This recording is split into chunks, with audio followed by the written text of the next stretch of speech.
Hi, I'm cosmetic nurse Vanessa Lee, and I'm gonna walk you through some hacks to help you get rid of maskne and acne-prone skin. One of my favorite tips for acne-prone skin and skin that is starting to break out now, since a lot of us are wearing masks, is to make sure that you double cleanse the skin. The first cleanse takes off your sunscreen, your makeup, and kind of that outer debris.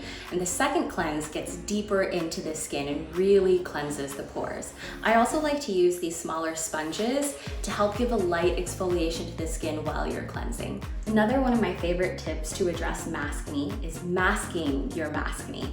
So what I like to do throughout the week is use maybe once or twice a week a mask in the evening that you can wear for 15 to 20 minutes that has ingredients like organic oats, niacinamide, soothing ingredients to counteract the inflammation in your skin. Another helpful tip if you are acne prone is to make sure that throughout the day when you're wearing the mask is to make sure that you don't place moisturizer where the mask sits on you. The reason behind that is because moisturizer is a natural humectant barrier for the skin, but when you're wearing your mask, there's enough moisture being accumulated.